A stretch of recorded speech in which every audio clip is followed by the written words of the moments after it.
দেশের স্বার্থে দ্রুত নির্বাচনের রোডম্যাপ ঘোষণার দাবি বিএনপির। ক্ষমতায় টিকে থাকার চেষ্টা করলে সমর্থন হারাবে সরকার, মন্তব্য নূরের। আওয়ামী লীগ নিষিদ্ধের দাবিতে বিকেলে এনসিপির বিক্ষোভ সমাবেশ, চাওয়া হবে জুলাই আগস্ট গণহত্যার বিচার। সরবরাহ কমের অজুহাতে চড়া সবজির দাম, স্বস্তি নেই মাছ মাংসের বাজারে, সিন্ডিকেটকে দুষছেন ক্রেতারা। এবং ক্রমশ বাড়ছে ভারত পাকিস্তান উত্তেজনা, কাশ্মীর সীমান্তের 5 সেনা ঘাঁটিতে ফের গোলাগুলি।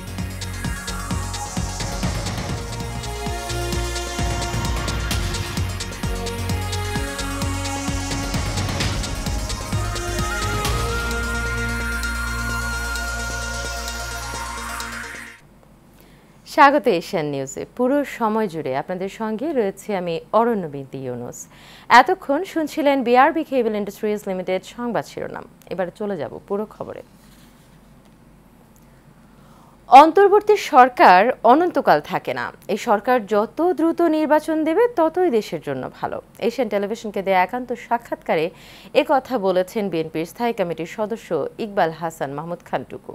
এদিকে গণ অধিকার পরিষদের চেয়ারম্যান নুরুল হক নূর বলেছেন, রাজনৈতিক দলগুলোর মতামত উপেক্ষা করে যদি এই সরকার ক্ষমতায় টিকে থাকার চেষ্টা করে তবে তারা সমর্থন হারাতে পারে।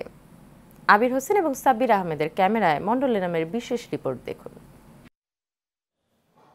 দেশে যদি শিগগিরই নির্বাচিত সরকার না আসে তাহলে স্বাধীনতার সার্বভৌমত্ব হুমকির মুখে পড়বে, এমনকি বিদেশি বিনিয়োগ শূন্যের কোঠায় দাঁড়াবে। তাই রাজনৈতিক ঐকমত্যের ভিত্তিতে নির্বাচন কেন্দ্রিক সংস্কার করে দ্রুত নির্বাচনের রোডম্যাপ ঘোষণা করতে হবে, এমন কথাই বলছেন রাজনৈতিক নেতারা। ঐকমত্যের মিটিং হওয়ার পরে কোন কোন দল কমন গ্রাউন্ড কোনটা করতে অ্যাগ্রি করছে সেগুলোকে একত্রিত করে একটা চার্টার বানিয়ে আমাদের কাছে সই করে নিতে পারে, ইলেকশনের রুটম্যাপ নিয়ে ঘোষণা করে দিতে পারে। বিএনপির স্থায়ী কমিটির সদস্য ইকবাল হাসান মাহমুদ টুকু বলেন, সংস্কারের দোহাই দিয়ে অন্তর্বর্তী সরকার ডিসেম্বরের মধ্যে যদি নির্বাচন না দেয় তাহলে দেশের জন্য তা মোটেও কল্যাণকর হবে না। ডিসেম্বরের আগেই নির্বাচন করতে, কারণ ইলেকশন কমিশন রেডি ইলেকশন করার জন্য। তো সুতরাং উনি কি বলল এটার ব্যাপার না, উনি তো অন্তর্বর্তী সরকারের প্রধান উপদেষ্টা। অন্তর্বর্তী সরকার তো অনন্তকালের জন্য থাকে, সুতরাং যত দ্রুত নির্বাচন দেবে তত ভালো।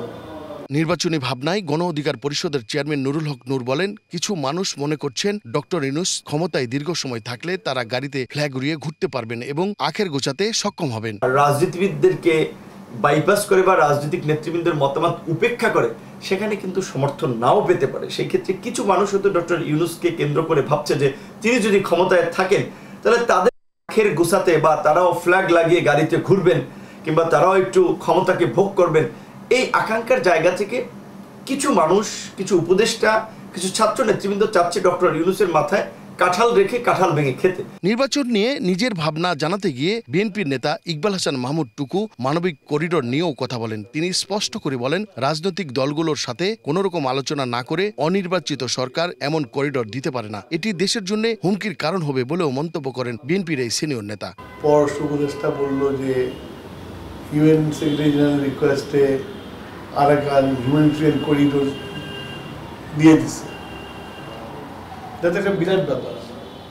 একটা অন্তর্বর্তীকালীন সরকার একটা দেশের করিডোর দিবে, দেশের কোনো পলিটিক্যাল পার্টির সাথে আলোচনা করবে না, জনগণকে জানাবে না, দিয়ে তারপর জানাবে। এটা তো দেশের, আমি মনে করি যে সর্বমোট হুমকি।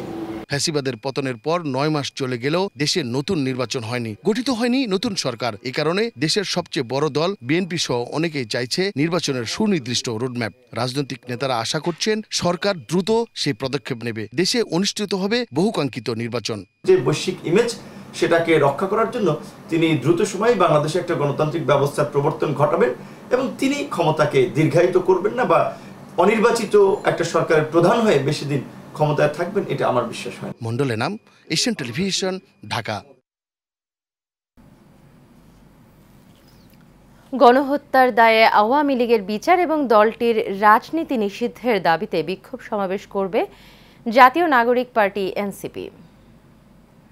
বিকেল ৩টায় রাজধানীতে গুলিস্তানে বায়তুল মোকাররম মসজিদের দক্ষিণ গেটের সামনে এ সমাবেশ অনুষ্ঠিত হবে। এনসিপি ঢাকা মহানগর শাখায় আয়োজন করবে।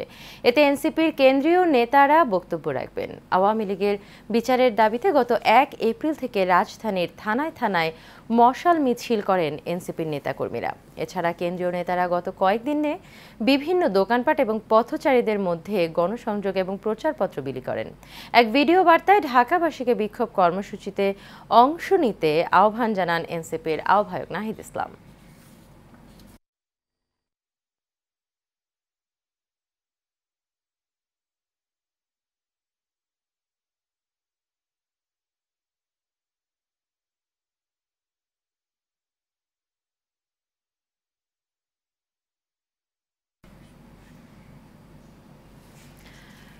চলন বিলে লাফিয়ে লাফিয়ে বাড়ছে রসুন এবং পেঁয়াজের দাম। প্রতি কেজি রসুনের দাম বেড়েছে ৬০ টাকা এবং পেঁয়াজেরও দাম বেড়েছে ৩০ টাকা। অসাধু মজুতদারদের কারণে পরিস্থিতি বলে জানান স্থানীয় ব্যবসায়ীরা। মির্জা আব্দুর রব বুলবুলের রিপোর্ট, জানাচ্ছেন জাবালুন নূর। শস্য ভাণ্ডার ও মৎস্য ভাণ্ডার হিসেবে সুপরিচিত সিরাজগঞ্জের চলন বিলে চলতি মৌসুমে বাম্পার ফলন হয়েছে পেঁয়াজ ও রসুনের, কিন্তু কয়েক সপ্তাহের ব্যবধানে হঠাৎই ঊর্ধ্বমুখী এই দুটি নিত্যপণ্যের দাম। হঠাৎ করে রসুন ও পেঁয়াজের দাম বৃদ্ধির ফলে বিপাকে পড়েছেন সাধারণ ক্রেতারা। তারা বলছেন, সম্প্রতি কৃষকরা মাঠ থেকে রসুন ও পেঁয়াজ ঘরে তুলেছেন। এখনই দামের এই ঊর্ধ্বগতি সবার জন্যই অশনি সংকেত। স্টক করে তখন বাজারটা কমে যায়, এরকম বাজারের আপ ডাউনের কারণে আজকে এই দেশের এই অবস্থা। আমদানি যখন বেশি হয় তখন মালের দামটা কমে আসে, আর সর্বোচ্চ যখন বাজার হাই হয় কখন, যখন বাজার বাড়ি বন্ধ হয়, বাজার বাড়ি যখন আসে না তখন বাজারটা কমে যায়। ব্যবসায়ীদের দাবি, অসাধু মজুতদারদের কারণেই এই পরিস্থিতি। কৃষকরা যখন মালগুলো স্টক করে তখন মনে করেন মালের দামটা বাইরে যায়, আবার যখন রপ্তানি বেশি হয় তখন মনে করেন। তাড়াশ উপজেলা কৃষি কর্মকর্তা জানান, চলতি মৌসুমে লক্ষ্যমাত্রার চেয়ে বেশি রসুন ও পেঁয়াজ উৎপাদন হয়েছে। দাম বৃদ্ধির বিষয়টি খতিয়ে দেখা হবে। কর্তৃপক্ষ প্রতিষ্ঠা করবো যাতে কৃষক ভাইয়েরা তাদের এই ন্যায্য মূল্যটা পায়, কোনো মধ্যস্বত্বভোগী যাতে এর সুবিধাটা নিতে না পারে আমরা কৃষক ভাইদের পরামর্শ দিচ্ছি। আমরা উপজেলা প্রশাসনের পক্ষ থেকে নিয়মিত বাজার তদারকি করছি। অসাধু যারা মজুতদার এবং ব্যবসায়ী সিন্ডিকেট এখানে আছে তাদের বিরুদ্ধে আমাদের অভিযান অব্যাহত রয়েছে। ইনশাআল্লাহ এই সিন্ডিকেট ভাঙার জন্য উপজেলা প্রশাসনের চেষ্টা অব্যাহত থাকবে। কৃষি অফিসারের তথ্য অনুযায়ী এবছর ৫,০০০ হেক্টর জমিতে রসুন ও পেঁয়াজের চাষ হয়েছে। ১,৬৫,০০০ মেট্রিক টন রসুন ও ৮০,০০০ মেট্রিক টন পেঁয়াজ উৎপাদনের আশাবাদ কৃষি বিভাগের। জাবালুন নূর, এশিয়ান টেলিভিশন। আবারও অস্থিরতা শুরু হয়েছে রাজধানীর বাজারগুলোতে। বিশেষ করে সবজির দাম বাড়তে থাকায় দিশেহারা হচ্ছেন ক্রেতারা। বাড়তি দামে বিক্রি হচ্ছে মাছ, মাংস। দাম বাড়ার জন্য সরবরাহ সংকটের অজুহাত দিচ্ছেন বিক্রেতারা। অন্যদিকে নিত্যপণ্যের মূল্য বৃদ্ধির জন্য সিন্ডিকেটকে দুষছেন ক্রেতারা। কাউসার আহমেদের রিপোর্টে দেখুন বিস্তারিত।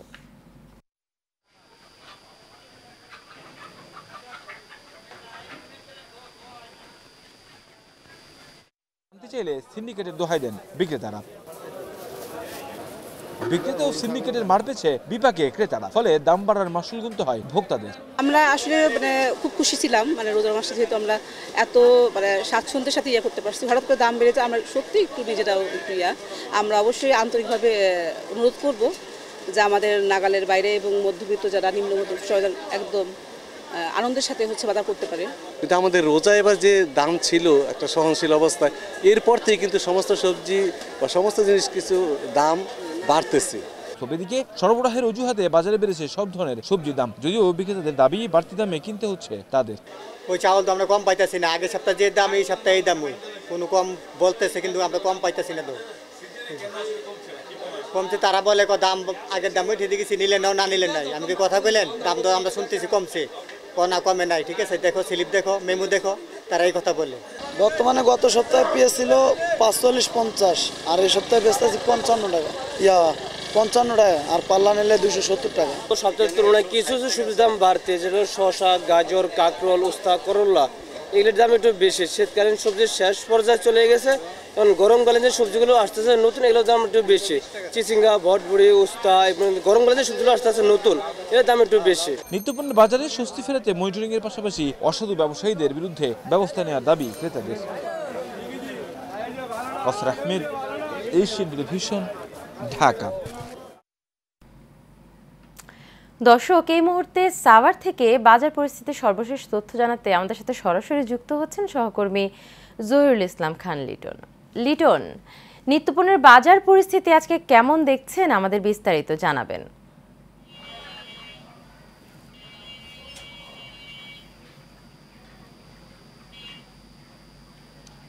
অরণ্য, আপনি জানেন যেমনটি বলছিলেন যে আমরা সাভারের বাজারগুলোতে দেখেছি যতই দিন যাচ্ছে ততই কিন্তু প্রতিটি দিন কিন্তু যে সবজির বাজার রয়েছে, সমস্ত সবজির বাজার থেকে নিত্য প্রয়োজনীয় যে দ্রব্য রয়েছে সব কিছুর দাম কিন্তু ক্রমান্বয়ে বাড়তেই শুরু করেছে। আমরা দেখেছি যে প্রতিদিন কিন্তু আস্তে আস্তে সবজির দাম বাড়তে আছে। আজকের বাজারের কথা যদি বলি তাহলে গত সপ্তাহে আমরা আমরা শশার দাম কিন্তু অনেক বেশি বেড়েছে। যেই শশা ছিল গত সপ্তাহে ছিল 50 থেকে 60 টাকা কেজি দরে, সেই শশা কিন্তু আজকে বিক্রি হচ্ছে 60 থেকে 80 টাকা কেজি দরে।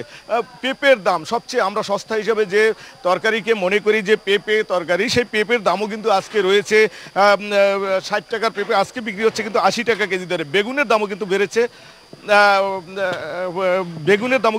আজকে বেগুন কিন্তু 70 থেকে 80 টাকা কেজি দরে বিক্রি হচ্ছে। এবং বেগুনের পরে কিন্তু মরিচের দামও বেড়েছে। কাঁচা মরিচ যেটি ছিল 60 টাকা, সেই মরিচ কিন্তু আজকে 80 থেকে 90 টাকা কেজি দরে বিক্রি হচ্ছে। ব্রয়লার মুরগি, সোনালী মুরগির দামও বেড়েছে এবং বেড়েছে, কিন্তু মশলার দামও কিন্তু বাড়তেছে। আমরা দেখেছি যে আজকের বাজারে কিন্তু যে মশলা রয়েছে সেই মশলার দামও বেড়েছে। দারুচিনি গত সপ্তাহে ছিল 500 টাকা কেজি, সেই দারুচিনি কিন্তু আজকে কিন্তু বিক্রি হচ্ছে 600 টাকা কেজি দরে। তা প্রতিনিয়ত আমরা কিন্তু দেখেছি বাড়তেছে। এবং ব্রয়লার মুরগির দাম কিন্তু অনেক বেশি বেড়েছে। গত সপ্তাহে যে ব্রয়লার মুরগিটি আমরা দেখেছি 170 টাকা কেজি দরে বিক্রি হচ্ছিল, সেই মুরগিটি আজকে কিন্তু বিক্রি হচ্ছে 180 টাকা কেজি দরে। এবং পাশাপাশি যে সোনালী মুরগি রয়েছে সেটিও কিন্তু কেজি প্রতি 10 টাকা বেড়েছে। সবচেয়ে বেশি বেড়েছে কিন্তু মাছের দাম। এই ব্যাপারে আমরা মাছ ব্যবসায়ীদের সাথে কথা বলেছিলাম যে মাছের দাম বাড়ার কারণে তারা বলছে নদী এবং সাগর থেকে যে মাছ শিকার করতেছে এই জন্য কিন্তু দাম বাড়ছে বলে তারা জানিয়েছেন। আমরা একটু সবজি ব্যবসায়ীদের সাথে কথা বলতে চাচ্ছিলাম যে প্রতিনিয়ত এভাবে সবজির দাম কেন বাড়তেছে, একটু যদি কিছু বলতে। এই বৃষ্টি বাদলের লাগে আর অনেক তো সিজন নামটা হলো আপনার বর্ষাকাল, তো যার কারণে বাড়তেছে। যেমনটি শুনছিলেন ওরা বলছে যেহেতু এখন সিজন না, পাশাপাশি বর্ষাকেও দুষছেন যে বর্ষার কারণে কিন্তু বাড়ছে। এভাবে কিন্তু প্রতিনিয়ত ব্যবসায়ী যারা রয়েছেন তারা কিন্তু অজুহাত দেখিয়ে যাচ্ছেন। পাশাপাশি ক্রেতা যারা রয়েছেন তারাও কিন্তু ফুটছেন যে এভাবে যেহেতু রমজানের সময় দ্রব্যমূল্যের দাম স্থির ছিল, সেখানে কিন্তু রমজান পার হওয়ার পরে এখন প্রতিনিয়ত সবজির দাম বাড়ার কারণ কি, এমনটি কিন্তু তারা বলছিলেন। কারণ এই ছিল আমার কাছে সাভারের বাজার থেকে এখনকার মতো সর্বশেষ তথ্য।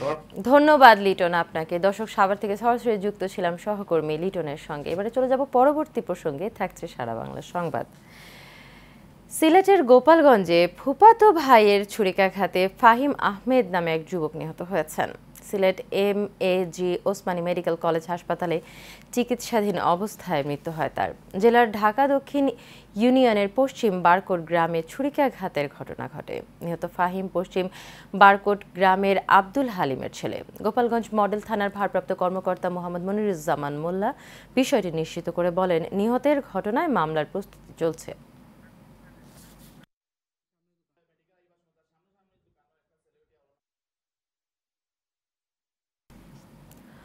বরগুনায় বেড়েছে মশার উপদ্রব, আর সেজন্য জেলা প্রশাসনের নির্দেশনায় পৌর প্রশাসনের পক্ষ থেকে মশা নিধন কার্যক্রম শুরু হয়েছে। সকালে পৌরসভার 5 নম্বর ওয়ার্ডের বটতলা মুসলিম সড়ক সহ বিভিন্ন এলাকায় মশার ওষুধ ছিটানোর পাশাপাশি জনসচেতনতায় লিফলেট বিতরণ করা হয়েছে। এতে প্রধান অতিথি ছিলেন অতিরিক্ত জেলা প্রশাসক অনিমেষ বিশ্বাস। উপস্থিত ছিলেন পৌর নির্বাহী কর্মকর্তা মোহাম্মদ রফিকুল ইসলাম, রিপোর্টার্স ক্লাব বরগুনা সভাপতি তারিকুল ইসলাম রতন সহ আরও অনেকে।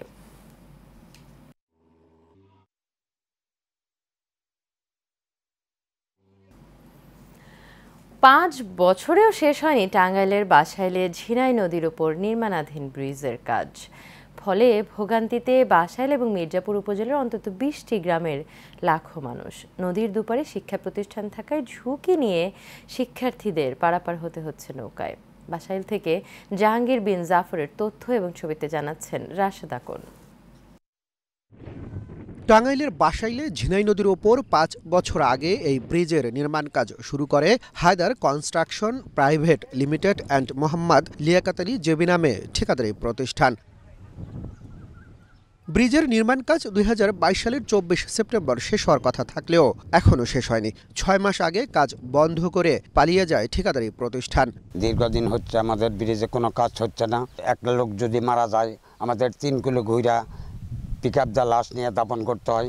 নৌকা পারাপার হইয়াও পার যায় শস্যাদি কৃষিক্ষেত্র গরু বাছুর এগুলি আনা খুব সমস্যা হয়। এলাকাবাসীর পক্ষ থেকে এই ব্রিজটা আমাদের অতি দ্রুত সম্পূর্ণ করার জন্য। এমন বাস্তবতায় নির্মাণ কাজ দ্রুত শেষ করতে নতুন ঠিকাদার নিয়োগের কথা বলছে উপজেলা প্রশাসন।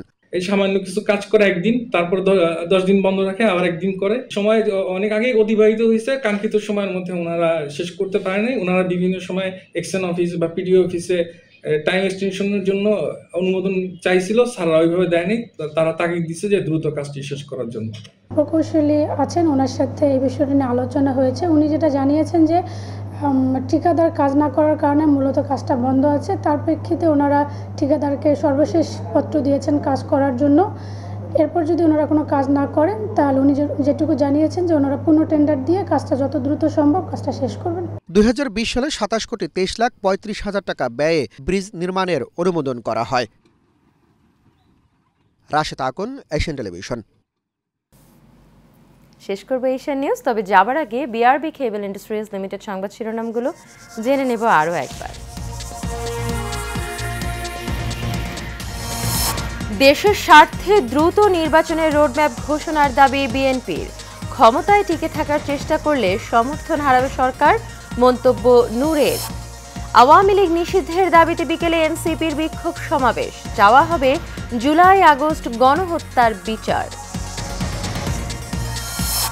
সরবরাহ কমের অজুহাতে চড়া সবজির দাম, স্বস্তি নেই মাছ মাংসের বাজারে, সিন্ডিকেটকে দুষছেন ক্রেতারা। এবং ক্রমশ বাড়ছে ভারত পাকিস্তান উত্তেজনা, কাশ্মীর সীমান্তের 5 সেনাঘাঁটিতে ফের গোলাগুলি। এশিয়ান নিউজে পর্যন্তই, পরবর্তী সংবাদ দেখার আমন্ত্রণ রইল। এতক্ষণ সাথে থাকার জন্য সবাইকে ধন্যবাদ।